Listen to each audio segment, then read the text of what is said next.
Hello everyone, welcome to Neha Singh study YouTube channel. तो last class में हमने पढ़ा था इंडियन नेशनल कांग्रेस को स्टार्ट किया था, जिसके पार्ट 1 में हमने पढ़ा था मॉडरेट्स के बारे में, और हमने जाना था कांग्रेस के फाउंडेशन से लेकर पार्टीशन ऑफ बंगाल 1905 तक कांग्रेस की हिस्ट्री को। तो इस फेज़ में हम अब आगे बढ़ेंगे और कुछ एक्सट्रीमिस्ट लीडर्स के बारे में जानेंगे। तो चलिए चैप्टर स्टार्ट करते हैं। चैप्टर स्टार्ट करने से पहले आप अगर चैनल पे नए हैं तो चैनल को ज़रूर से सब्सक्राइब कर लीजिएगा, बेल आइकन को क्लिक कर लीजिएगा, बेल आइकन को दबा दीजिएगा जो नीचे है, और इसमें ऑल पे क्लिक कर दीजिएगा ताकि आपको सभी नोटिफिकेशंस टाइम पर मिलते रहें। वीडियो को लाइक कीजिएगा और मैक्सिमम ज़्यादा से ज़्यादा ग्रुप्स में अपने फ्रेंड्स को, अपने रिलेटिव्स को शेयर कीजिएगा।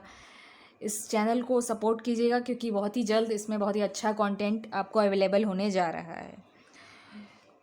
तो चलिए स्टार्ट करते हैं एक्सट्रीमिस्ट फेज़ के बारे में। एक्सट्रीमिस्ट फेज़ कब से कब तक था?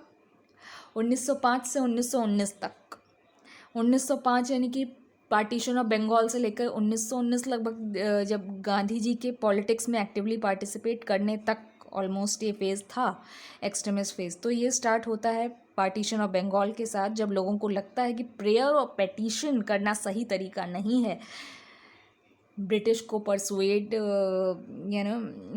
करने का। ब्रिटिश को परसुएड करने का prayer petition is not the right method, क्योंकि ब्रिटिश इंडियन जनता की कोई भी ग्रीवेंसेस को नहीं सुन रही थी। तो जब पार्टीशन ऑफ बंगाल हुआ तो काफ़ी अनरेस्ट पैदा हो गए थे इंडिया में। जो एक्सट्रीमिस्ट लीडर थे वो काफ़ी प्रोमिनेंट हो गए इंडियन पॉलिटिक्स में, तो इसलिए इस फेज़ को एक्सट्रीमिस्ट फेज़ कहा जाता है। तो पार्टीशन ऑफ बंगाल के बारे में हम सबसे पहले देखते हैं। उस समय वाइसरॉय थे इंडिया में, लॉर्ड कर्जन। ओके, 1905 में हुआ था पार्टीशन ऑफ बंगाल। उस समय वाइसरॉय थे लॉर्ड कर्जन, और 1905 में लॉर्ड कर्जन ने जो रीज़न दिया था, ब्रिटिशर्स ने रीज़न क्या दिया था पार्टीशन ऑफ बंगाल करने का?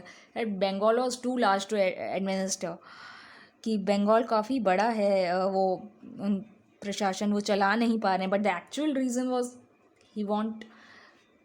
दे वॉन्ट एक्चुअली डिवाइड और रिफ्ट पैदा करना चाहते थे बिटवीन हिंदूज़ एंड मुस्लिम्स, जो वहाँ के दो इम्पोर्टेंट और सबसे बड़े रिलीजन्स थे। ठीक है, तो ईस्टर्न पार्ट ऑफ बंगाल था जो वो मुस्लिम्स से ज़्यादा पॉपुलेटेड था, और वेस्टर्न पार्ट जो था वो हिंदूज़ से ज़्यादा पॉपुलेटेड था। इसलिए उन्होंने डिवाइड पैदा की, तो काफ़ी इससे अनरेस्ट पैदा हुई, और इसके कारण रविन्द्रनाथ टैगोर ने अमर सोनार बांग्ला ये भी कंपोज़ किया। तो ये कब उन्होंने कंपोज़ किया? पार्टीशन ऑफ बंगाल के दौरान।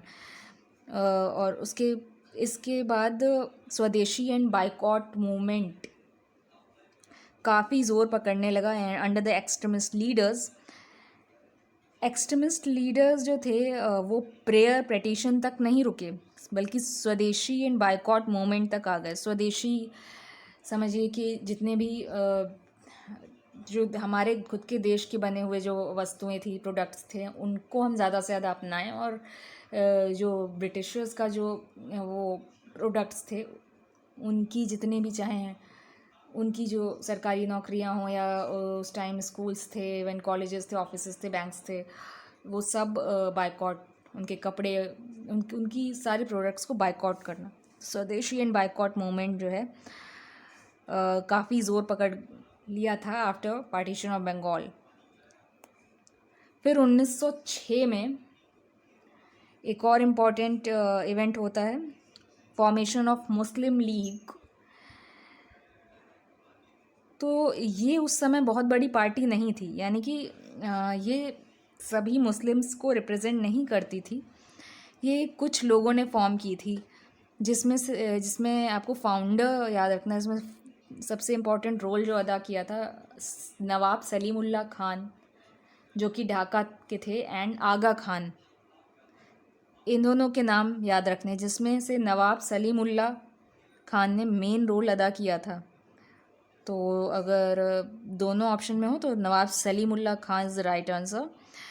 तो मुस्लिम लीग, जैसा कि मैंने बताया, पूरी मुस्लिम कम्युनिटी को रिप्रेजेंट नहीं करती थी, सिर्फ एक स्मॉल पार्टी के रूप में ये फॉर्म हुई थी 1906 में।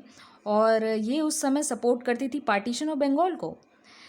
उस टाइम जब सभी पूरे इंडियंस, चाहे वो इंडियन नेशनल कांग्रेस हो या जितने भी भारत के वासी थे, सब पार्टीशन ऑफ बंगाल को अपोज कर रहे थे। उस टाइम मुस्लिम लीग जो है पार्टीशन ऑफ बंगाल को सपोर्ट कर रही थी।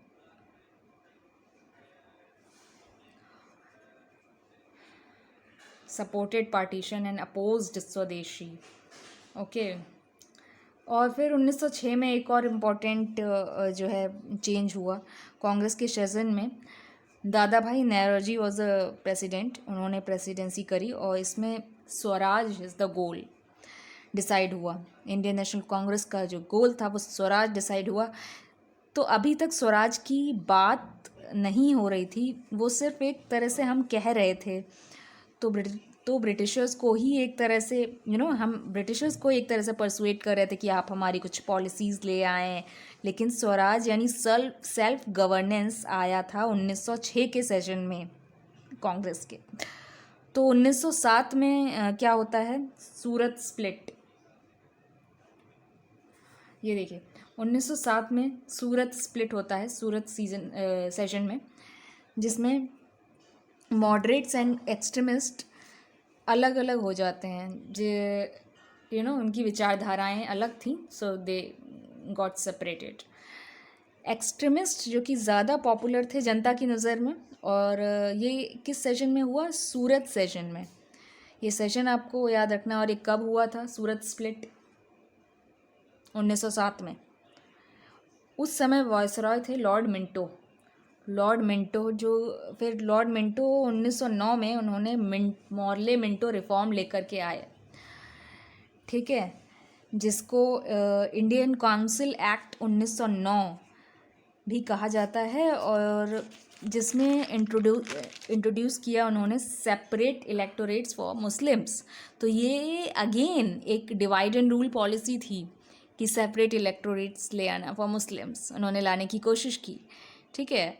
और इंडियन काउंसिल एक्ट 1909 के तहत ये रूल लाने की कोशिश की, यानी कि गवर्नमेंट ऑफ इंडिया एक्ट 1909 के तहत सेपरेट इलेक्टोरेट्स फॉर मुस्लिम्स लाने की कोशिश की। फिर आगे बढ़ते हैं टाइम पीरियड में।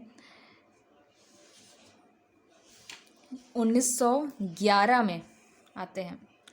1911 में पार्टीशन ऑफ बंगाल जो था वो रिवोक्ड कर लिया, यानी कि कैंसिल हो गया। उस समय वाइसरॉय थे lord Hardings, and Delhi became the new capital. इससे पहले Calcutta was the capital, and अब now capital shifted to Delhi.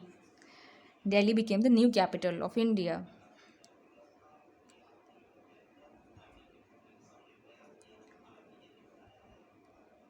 तो आपको ये सारे जो वायसरॉय हैं उनके टाइम पे कौन कौन से इवेंट हो रहे हैं वो आपको याद रखना है विद ईयर। फिर आगे हम टाइम पीरियड में बढ़े तो 1916 में आता है होम रूल मूवमेंट, जो कि स्टार्ट किया था एनी बेसेंट ने और बाल गंगाधर तिलक ने मिलकर। तो एनी बेसेंट वो the first women in Indian national Congress, जो बहुत ही प्रोमिनेंट लीडर थी इंडियन नेशनल कांग्रेस की। और बाल गंगाधर तिलक तो बहुत ही प्रोमिनेंट एक्सट्रीमिस्ट लीडर थे, ठीक है। तो बाल गंगाधर तिलक ने इसको होम रूल मूवमेंट को पुणे में प्रोपेगेट किया था, बट एनी बेसेंट ने डिफरेंट पार्ट्स ऑफ कंट्री, यानी कि rest part of the countries में भी होम रूल मूवमेंट को बढ़ाया था। फिर 1916 में एक बहुत ही इम्पॉर्टेंट इवेंट होता है लखनऊ पैक्ट। लखनऊ पैक्ट में क्या होता है, मॉडरेट्स एंड एक्सट्रीमिस्ट जो डिवाइड हो गए थे सूरत सेशन में, वो साथ आ गए, एक साथ आ गए, उन्हें यूनिटी देखने को मिली। इसके अलावा मुस्लिम लीग भी साथ आया, और ये सब पॉसिबल हो पाया इसमें एक मेजर रोल रहा है मोहम्मद अली जिन्ना का, जिसके कारण मुस्लिम लीग और इंडियन नेशनल कांग्रेस में उस समय उस टाइम पीरियड पे एक यूनिटी आई थी 1916 में, जो कि बाद में फिर से रिफ्ट पैदा हो गई थी due to various reasons.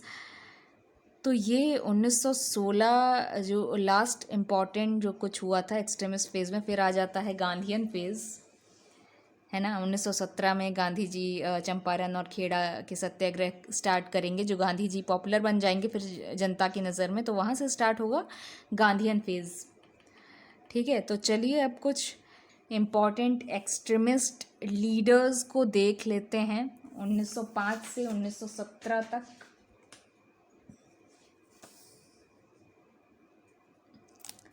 Important extremist leaders 1905 से 1917 तक हम देखेंगे। इस टाइम में जो सबसे फेमस लीडर्स थे वो थे लाल बाल पाल, लाल फॉर स्टैंड्स फॉर लाला लाजपत राय, बाल फॉर बाल Gangadhar Tilak and Pal for Vipin Chandra पाल। ये तीनों जो थे हमारी कंट्री के 3 डिफरेंट रीजन्स में बहुत ही पॉपुलर थे। लाला लाजपत राय पंजाब में थे, बाल गंगाधर तिलक महाराष्ट्र में थे, विपिन चंद्र पाल बंगाल में थे। बंगाल के बहुत ही फेमस एक्सट्रीमिस्ट लीडर्स थे और इन्होंने काफ़ी बड़ा रोल अदा किया है। ठीक है, तो बाल गंगाधर तिलक की बात करें तो उन्होंने स्वदेशी मूवमेंट और बायकॉट मूवमेंट को बहुत ही पॉपुलर किया था इंडिया में, तो इसलिए इन्हें फादर ऑफ एग्रेसिव नेशनलिज्म भी कहा जाता है। ये टाइटल याद रखिएगा कि इन्हें फादर ऑफ एग्रेसिव नेशनलिज्म भी कहा जाता है। तो इससे पहले प्रेयर और पिटीशन तक ही कांग्रेस सीमित थी, लेकिन स्वदेशी एंड बायकॉट जो कि बाद में गांधी जी ने भी काफ़ी प्रमोट किया, उसके जन्मदाता कौन थे? बाल गंगाधर तिलक। और इन्होंने बहुत ही फेमस है, इनकी लाइन बहुत ही एक फेमस है कि Swaraj is my birth right and I shall have it, कि स्वराज मेरा जन्म सिद्ध अधिकार है और मैं ऐसे लेकर ही रहूँगा। ये लाइन बहुत इम्पॉर्टेंट है बाल गंगाधर तिलक की। इसके अलावा इन्हें four runner of Gandhi ji भी कहा जाता है, क्योंकि इन्होंने स्वदेशी एंड बायकॉट मूवमेंट को स्टार्ट किया था, जो बाद में जाके गांधी जी ने भी बहुत यूज़ किया था as a non violent method, जिसके कारण अंग्रेज जो है कमज़ोर पड़े थे। तो याद रखिएगा ये 4 रनर ऑफ गांधी जी हैं। और जो गोपाल कृष्ण गोखले थे उनको वो थे political mentor of Gandhi ji, वो अलग थे political mentor of Gandhi ji, पर इन्हें 4 रनर ऑफ गांधी जी कहा जाता है। तो अगर न्यूज़पेपर की बात करें तो इनका ये फेमस न्यूज़पेपर मराठा जो कि इंग्लिश लैंग्वेज में था, और केसरी एक न्यूज़पेपर था जो मराठी लैंग्वेज में था। Home rule league, now come to the home rule league, जो कि पुणे में प्रोपेगेट किया था बाल गंगाधर तिलक ने with the help of Annie Besant. Annie Besant ने पूरे भारत में इसको फेमस किया था। अब नेक्स्ट इम्पॉर्टेंट लीडर पर आते हैं विपिन चंद्र पाल। इन्हें father of revolutionary thoughts in India भी कहा जाता है, ये आप याद रखिएगा। He was called as father of revolutionary thoughts in India. Now come to the next leader, Lala Lajpat Rai, also called Punjab Kesari. इनकी ये पंजाब केसरी की उपाधि बहुत फेमस थी। इसके अलावा इन्हें शेर पंजाब भी कहा जाता है।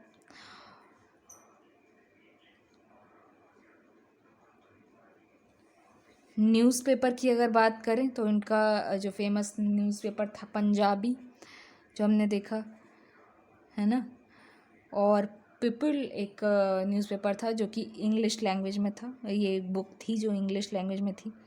तो हमें इतना ही पढ़ना है एक्सट्रीमिस्ट फेज़ के बारे में। आगे चलकर हम पढ़ेंगे गांधीयन फेज़ को और जानेंगे कि गांधी जी ने क्या क्या अलग किया इंडिया के इंडिपेंडेंस में, और इसके साथ ही उनके समय में जो वायसरॉयज जो थे डिफरेंट, उनको भी हम उनके बारे में भी पढ़ेंगे। तो थैंक्स फॉर वॉचिंग। अगर आपको ये वीडियो पसंद आए तो प्लीज़ इसे लाइक कीजिएगा, ज़्यादा से ज़्यादा लाइक कीजिएगा, शेयर कीजिएगा, सब्सक्राइब कीजिएगा, कमेंट ज़रूर कीजिएगा, अपना फीडबैक ज़रूर भेजिएगा कि how much you like this video. Okay, so तब तक के लिए मिलते हैं नेक्स्ट वीडियो में। Take care, bye bye. This is Neha Singh signing of.